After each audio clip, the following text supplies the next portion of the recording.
Hello, dear friends. God bless you. This June 17th, 2011. David here. Our mainstream media doesn't seem to want to inform the public. Well, since they refuse, I'll do it for them. We have a serious matter in Nebraska. And let me bring this to you because it's not getting any coverage. And what little it is getting blown off and making it seem like it's not, it's not that big of a deal. It's a serious, very big deal.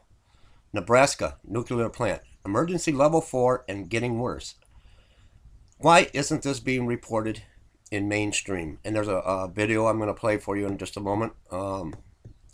This started back on June 6th, 2011. The Fort Calhoun pressurized water nuclear reactor 20 miles north of Omaha, Nebraska, entered emergency status due to imminent flooding from the Missouri River.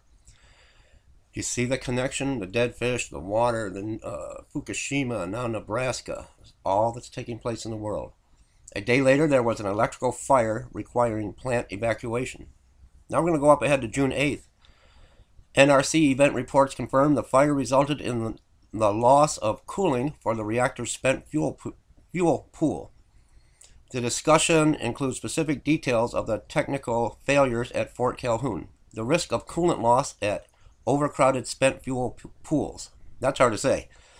And the national hazards of nuclear facilities along the Missouri and Mississippi rivers and other water sites during the current period of floods and climate change. There's a connection. June 15th, 2011. In January 2010, the NRC cited the plant for failure to maintain procedures for combating a significant flood as recommended by Regulatory Guide 133, Appendix A, Section 6W, Acts of Nature. June 15th, 2011. Tom Burnett writes on Rents.com that Fort Calhoun is the designated spent fuel storage facility for the entire state of Nebraska and maybe for more than one state. Calhoun stores its spent fuel in ground level pools, which are underwater anyway, but they are open at the top. When the Missouri River pours in there, it's going to make Fukushima look like an X-ray. But that's not all, folks. There are a lot of nuclear plants on both Missouri and Mississippi, and they can all go fast. I'm going to play this video for you. Very serious what's taking place at this nuclear plant in Nebraska. So just take a quick listen. Want to inform you. Well, today OPPD declares a notification of unusual events at the Fort Calhoun Nuclear Power Station. OPPD did not want KMTV Action 3 News to shoot this video, but because the Missouri River is a public waterway, we feel it's our job and our right to show the public what's happening at the Fort Calhoun Nuclear Power Station. Water in many places already up to the buildings, with the flood expected to rise another 5 feet or more this summer. And we're told no release of radioactive material has happened or is expected. I want to bring you This is 5 o'clock shadow on the Pacifica There's Radio more. Network. I'm Robert Knight in New York. We continue today our coverage of developing events at the Fort Calhoun nuclear power plant in Nebraska, just north of the major city of Omaha. During our last report, it was revealed that there had been a level 4 emergency declared at the plant because of the imminence of flooding from the Missouri River.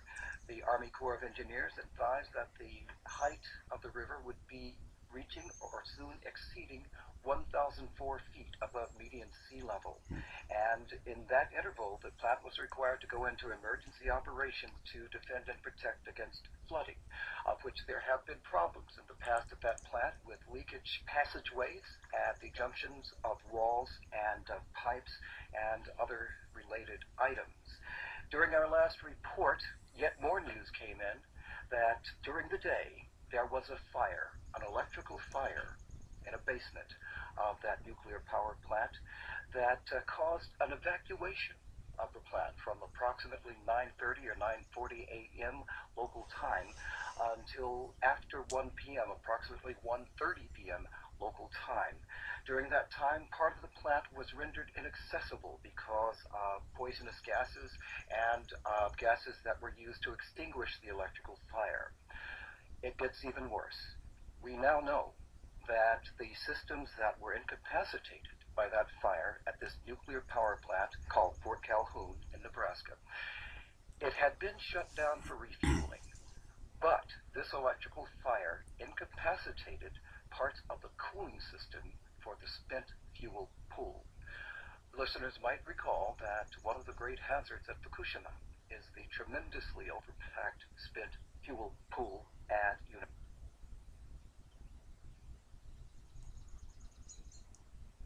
Friends, we need to demand This is an important answers. story, and we are honored to have with us one of the most prominent experts on these issues, Arnie Gunderson, a former nuclear The video is having a problem. It's slow. power plant operator and chief advisor for Fairwinds Associates. Arnie Gunderson, what is the latest you know about what is going on and what has happened and been minimized in the reportage generally about the situation at Fort Calhoun? Well, thank you for having me. And your summary was really excellent. The sandbags and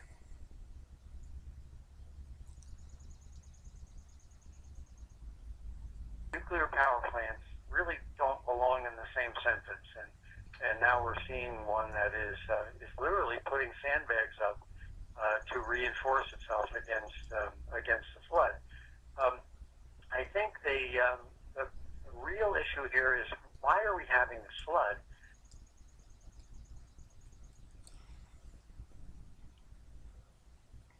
I'm gonna put the link below in the drop down for you. The video's having a hard time. It's real slow, and it's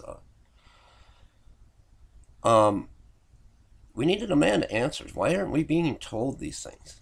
This is a serious, very serious matter taking place. Why are we being kept in the dark? This could turn into another Fukushima, or worse. Demand answers. I'll bring you the news as I find it. God bless you, everybody. Let's keep a close watch on this nuclear disaster in Nebraska. God bless you.